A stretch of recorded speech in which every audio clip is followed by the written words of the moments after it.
नमस्कार, मैं हूं संजय शर्मा। आप देख रहे हैं 4PM महाराष्ट्र। राम मंदिर में भी बेईमानी, भ्रष्टाचार कहां तक चला जाएगा, ये इंतहा कहां खत्म होगी? एक बेहद जरूरी पड़ताल इस वीडियो में जरूर देखिए और अपने दोस्तों तक भेजिए। शुक्रिया, थैंक यू। तो दोस्तों, पहले समझते हैं कि नृपेंद्र मिश्रा कौन है और उनका इतिहास क्या है। साल था 1990। मुलायम सिंह यादव उत्तर प्रदेश के मुख्यमंत्री थे। देश भर से लाखों कार सेवक अयोध्या की तरफ चल पड़े थे। राम मंदिर का मुद्दा, हिंसा, नफरत चरम पर थी, बहानाएं उफान पर थी। हर गांव से, हर शहर से राम भक्त निकल पड़े थे। बुजुर्ग, जवान, महिलाएं, बच्चे सब अयोध्या की तरफ जा रहे थे। मामला इतना गर्म कर दिया गया था। 2 नवंबर 1990 को अयोध्या में कार सेवकों पर गोली चली। सरकारी आंकड़ों में मौतें हुई, बहुत बड़ी संख्या में मौतें हुई, लेकिन कई लोगों का दावा है कि दर्जनों लोग मारे गए। उस दिन अयोध्या की गलियों में खून बहा। उस दिन जो माताएं अपने बेटे को राम के दर्शन के लिए बेचकर घर बैठी थी, उन्हें अर्थियां मिली। मुलायम सिंह यादव ने बाद में स्वीकार किया, यह एक बहुत कठिन फैसला था। अब सवाल यह है कि उस वक्त मुख्यमंत्री के प्रमुख सचिव कौन थे? चौंक जाएंगे आप।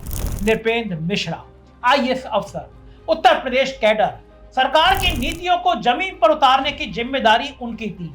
प्रमुख सचिव का मतलब समझिए, मुख्यमंत्री के प्रमुख सचिव का मतलब तो और गौर से समझिए। वो नीति और प्रशासन के बीच की सबसे बड़ी महत्वपूर्ण कड़ी होता है।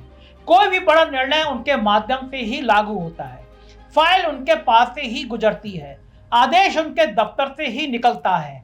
फिर वक्त बदला। मोदी सरकार आई 2014 में। नृपेंद्र मिश्रा बने प्रधानमंत्री कार्यालय के प्रमुख सचिव, देश के सबसे ताकतवर नौकरशाह। 2019 तक इस पद पर रहे। 5 साल तक देश की सबसे संवेदनशील फाइलें उनके हाथों से गुजरती रहीं। और फिर 2020 में जब राम मंदिर ट्रस्ट बना, श्री राम जन्मभूमि तीर्थ क्षेत्र ट्रस्ट, तो नृपेंद्र मिश्रा को उसका अध्यक्ष बना दिया गया। लोग हैरान कि जिसने कार सेवकों पर गोली चलाई, उसी को मंदिर बनाने का काम दे दिया गया। सोचिए इस विरोधाभास को। जिसके कार्यकाल में कार सेवकों पर गोली चली, वो आज राम मंदिर का संरक्षक बन बैठा है।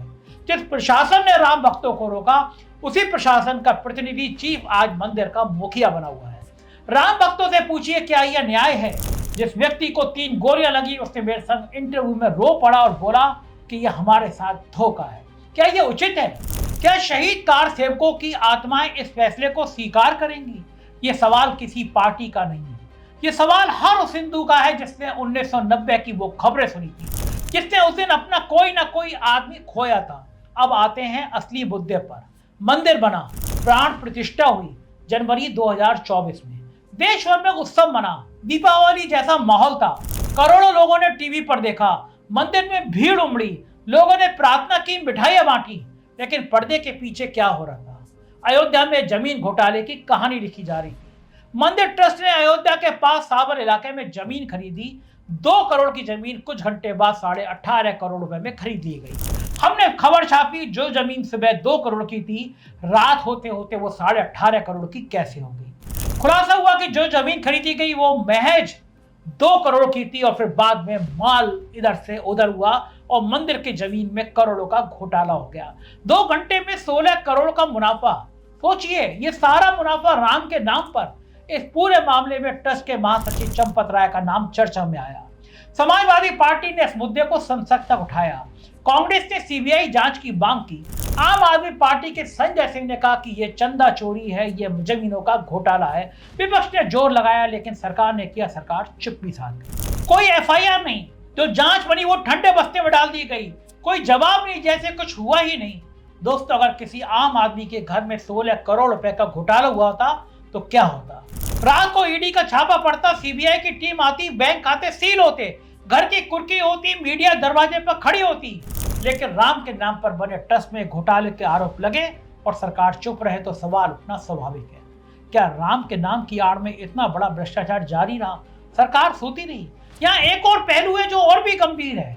ट्रस्ट को देश विदेश से अरबों रुपए का दान मिला, सैकड़ों करोड़ रुपए का चढ़ावा आया। आम जनता ने दिया, गरीब लोगों ने दिया, बुजुर्ग महिलाओं ने अपनी जमा पूंजी दी, गांव के किसानों ने 100-200 रुपए जोड़कर भेजे, छोटे दुकानदारों ने अपनी दिन भर की कमाई में से हिस्सा निकाला, NRI भाइयों ने विदेशों से पैसा भेजा।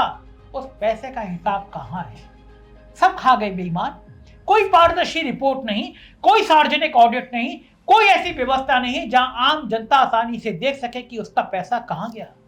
अब आइए एक ऐसे सवाल पर जिसका जवाब इंजीनियर्स नहीं बल्कि जनता की आस्था मांग रही है। जनवरी 2024 में प्राण प्रतिष्ठा हुई, उसी साल मानसून आया और खबर आई कि राम मंदिर की छत से पानी टपक रहा है। वो मंदिर जिसे 1000 साल तक चलने वाला बताया गया था, वो मंदिर जिसके निर्माण में हजारों करोड़ रुपए खर्च होने की बात कही गई, वो मंदिर जिसके लिए पूरे देश ने प्रार्थना की, पहले ही मानसून में उसकी छत लीक हो गई।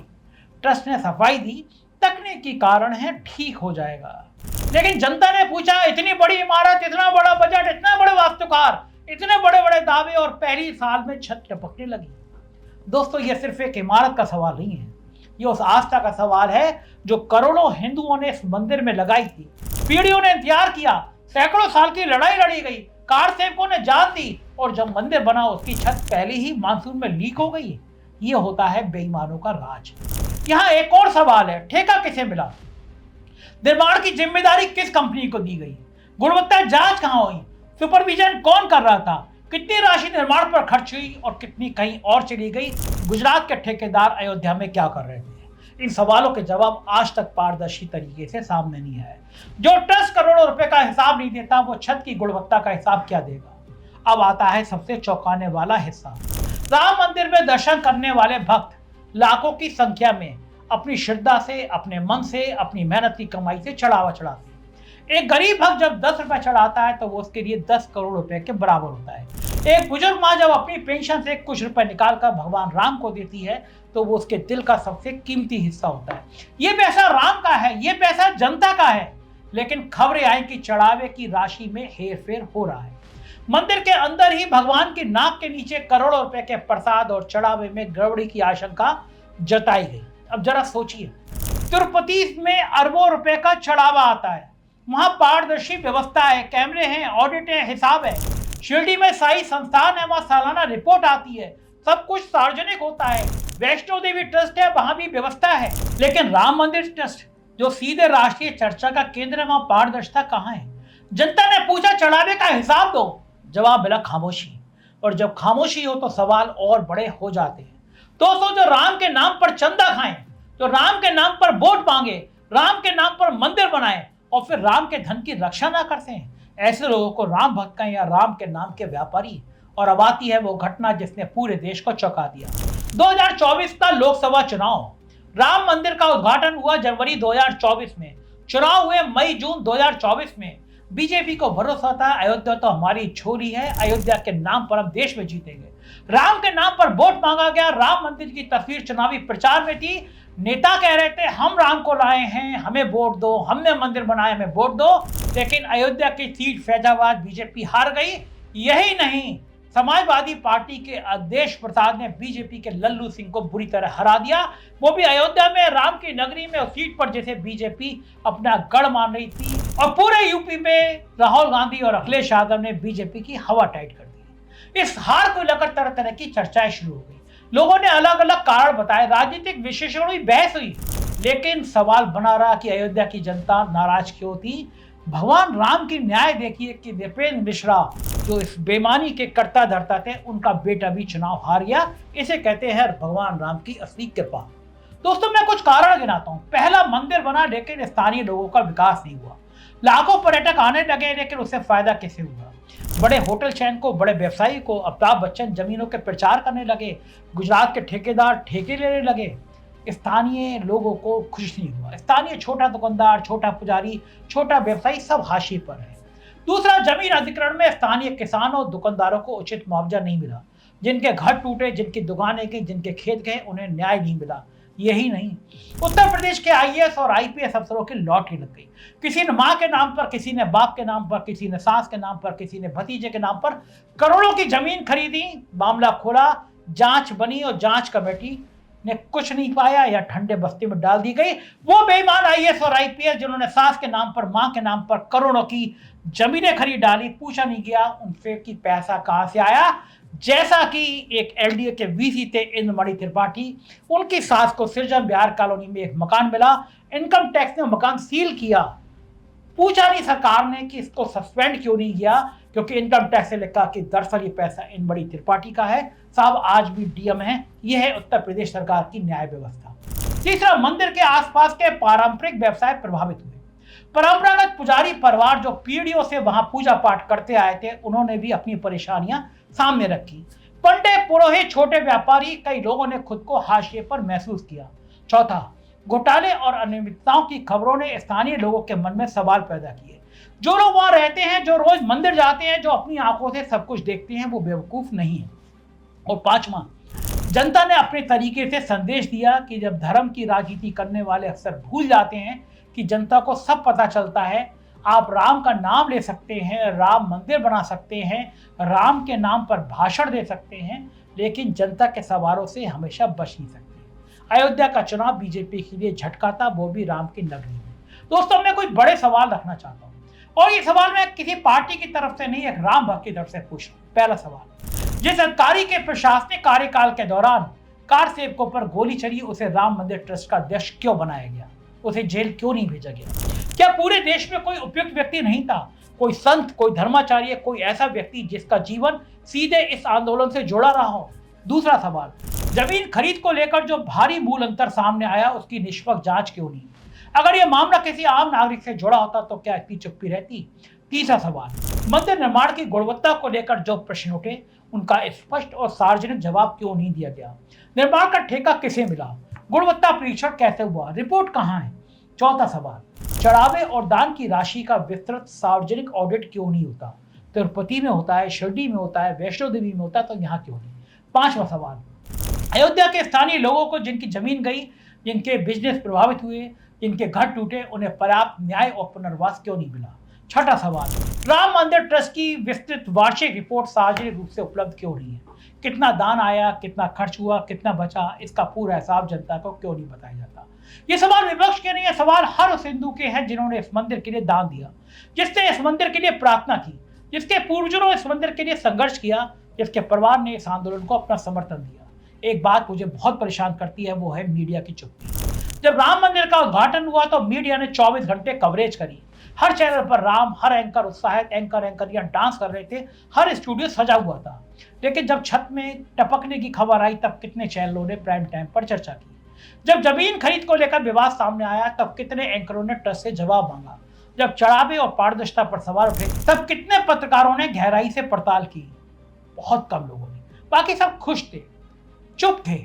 राम मंदिर सिर्फ एक मूर्ति नहीं है, राम एक आदर्श है। राम राजकार्यता, न्याय, पारदर्शिता, उत्तरदायित्व और जन कल्याण। राम ने अपने जीवन में कभी निजी स्वार्थ को प्राथमिकता नहीं दी। राम ने राज के लिए वनवास स्वीकार किया। राम ने शबरी के झूठे बेर खाए, क्योंकि उनके लिए भाव सबसे महत्वपूर्ण था। राम ने निषाद राज को गले लगाया। राम ने केवट को सम्मान दिया। इसलिए जो लोग राम का नाम लेते हैं, उनसे भी सवाल पूछना जरूरी है। क्या व्यवस्था में पारदर्शिता है? क्या जनता के पैसे की रक्षा हुई? क्या स्थानीय लोगों के साथ न्याय हुआ? क्या आस्था का सम्मान किया गया? अगर इन सवालों के जवाब नहीं है, तो फिर सुधार की जरूरत है। अयोध्या की जनता ने भी शायद यही संदेश दिया। दोस्तों, मैं किसी को दोषी घोषित नहीं कर रहा, मैं व्यवस्था पर सवाल उठा रहा हूँ और यह भी बताना चाहता हूँ कि आगे क्या होना चाहिए। पहली मांग, राम मंदिर ट्रस्ट का स्वतंत्र ऑडिट हो, हर रुपए का हिसाब सार्वजनिक किया जाए। दूसरी मांग, जमीन खरीद से जुड़े विवादों की निष्पक्ष जांच हो, जो भी दोषी हो उसके खिलाफ कार्रवाई हो। तीसरी मांग, दान और चढ़ावे का पूरा विवरण हर साल सार्वजनिक पोर्टल पर डाला जाए। चौथी मांग, मंदिर निर्माण की गुणवत्ता की स्वतंत्र तकनीकी जांच हो। पांचवी मांग, अयोध्या के स्थानीय लोगों को उचित मुआवजा, रोजगार और सम्मान मिले। छठी मांग, ट्रस्ट में धार्मिक, सामाजिक और स्थानीय प्रतिनिधित्व को और मजबूत किया जाए। ये मांगे किसी पार्टी की नहीं है, ये मांगे हर उस भारतीय की हैं जो राम को मानता है, न्याय को मानता है और पारदर्शिता को मानता है। दोस्तों, कहते हैं रघुकुल रीत सदा चली आई, प्राण जाए पर वचन ना जाए। राम का संदेश था सत्य, न्याय और मर्यादा। जो लोग राम के नाम पर राजनीति करते हैं, उन्होंने इस आदर्श को कितना अपनाया, इनका फैसला इतिहास करेगा। जनता ने राम को कभी नहीं नकारा। जनता राम का सम्मान करती है, लेकिन जनता जवाबदेही भी चाहती है, और यही लोकतंत्र की सबसे बड़ी खूबसूरती है। आप चाहे कितना भी बड़ा मंदिर बना लो, अगर जनता के मन में सवाल है तो उन सवालों का जवाब देना ही पड़ेगा, क्योंकि मंदिर पत्थरों से नहीं, विश्वास से बनते हैं, और विश्वास की नींव हमेशा सत्य, पारदर्शिता और जवाबदेही पर टिकी होती है। अगर आपको वीडियो जरूरी लगा हो तो इसे शेयर कीजिए, उन लोगों तक पहुंचाइए जो आस्था के साथ जवाबदेही में भी विश्वास रखते हैं। चैनल को सब्सक्राइब कीजिए, क्योंकि जो सवाल मुख्यधारा का मीडिया नहीं पूछता, उन्हें पूछना भी लोकतंत्र की सेवा है, जो 4PM करता है। जय सिया राम।